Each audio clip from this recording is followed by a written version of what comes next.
about to give you is all preliminary. We're working as quick as we can to review this, to process the information we have available to us right now. But please keep in mind that investigations such as this take a long time. There's a lot of questions yet to answer, and we hope to have those answers in time.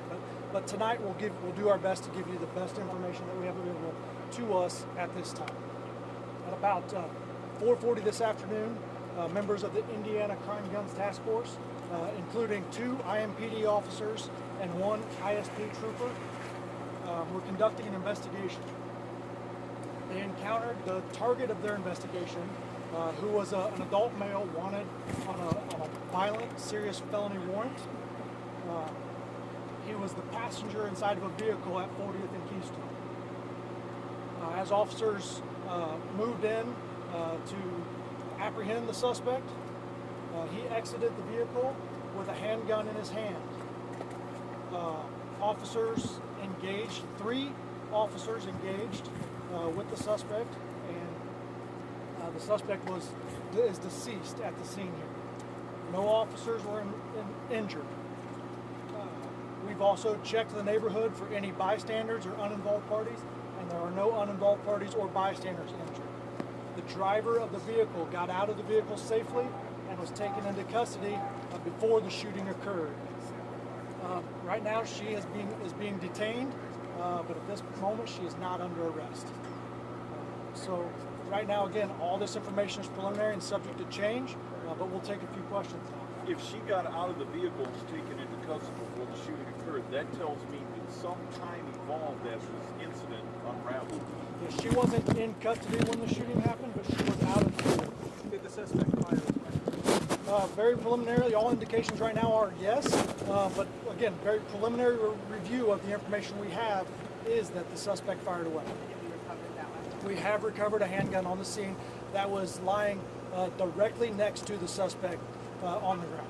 And your detectives were specifically following this suspect and attempting to effect a traffic stop? I'll address this is an Indiana Crime Guns Task Force operation. These detectives and uniformed detectives were trying to apprehend this individual. The hope was in their observation plan that he would put himself down in a house, and then we would call the appropriate resources into what we call a call and containing call out to hope to resolve it that way. He went mobile. They went to their plan and took him down with their vehicles at 40th and Keystone, where the rest of the incident occurred. Describe for me your scene up there at 40th and Keystone. It looks like you've got one vehicle with the back windshield blown out, and you've got a couple dozen at least. Well, we have one suspect vehicle. We have police vehicles that were using their tactical positioning to try to bring this to a peaceful end.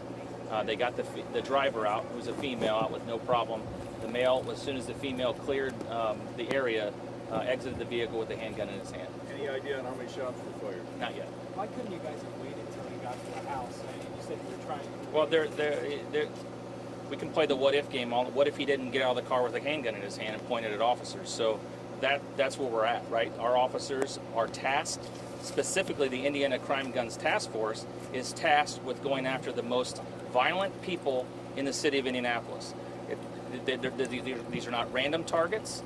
These are not random people. These aren't misdemeanor charges. These are felonies and violent felonies that as this investigation progresses, you'll learn more and more about the why the officers were after him today. What does it say about this city that we've had 5 shootings involving IMPD in less than 2 months? What does it say about the level of violence of this? Our officers respond to a lot of times, and I'm not speaking of any particular incident, respond a lot of times to the actions of the persons that they're interacting with. We see the level of violence in our community that we've seen over the last 3 years. We look at the amount of guns that our Crime Guns Task Force is seizing, record number this year from violent individuals.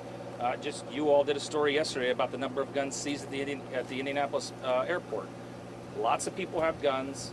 Lots of people are doing things, bad things, violent things, and our officers, our troopers, put themselves in harm's way each and every day to take them off the street so that they don't harm anybody else. I want to also say that no officer leaves their house ever wanting to take another human life. they're going to live with this the rest of their life. The community is going to live with this, and so we're not lost on any of that. However, individuals make decisions, and some make bad decisions. What made this suspect? I don't know that. What made this suspect so dangerous? What were his phone charges? I think that that information will come out in the coming days. Did he become like aware that you was following him and then he decided to? No, I think that if you've seen the way that the scene ended, there was no doubt that he was being taken down by the police. So I think he made a decision. Yeah, they put him in a tactical position where he could not escape. It's a tactic that's used by law enforcement all the time.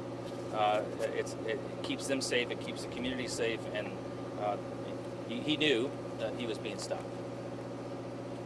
John, where's your investigation go from here as far as the rest of the evening? Our crime scene investigators are on scene and again, collecting evidence, gathering and analyzing that evidence as they can.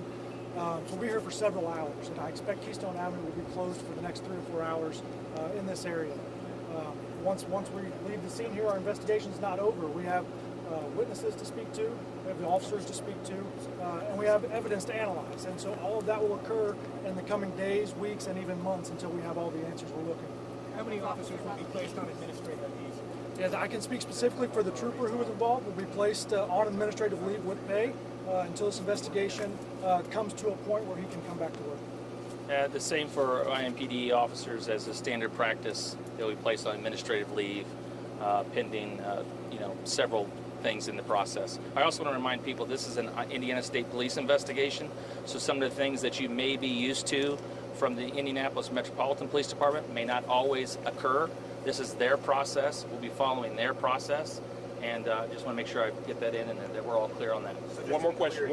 One IMPD officer, one trooper that are on administrative leave. So there was 2 IMPD officers who fired shots and 1 Indiana State trooper who fired shots. There were other officers on scene who did not fire their weapons.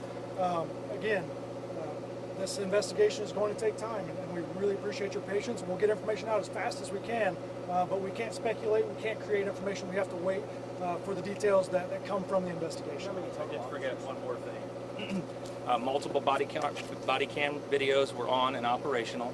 A dash cam video from the Indiana State Police, which we have not viewed. And because this was a planned operation, as is all Indiana Crime Gun Task Force operations, there was a drone in the air with video as well of the incident. So it's well covered. The video will tell the story. Thank you.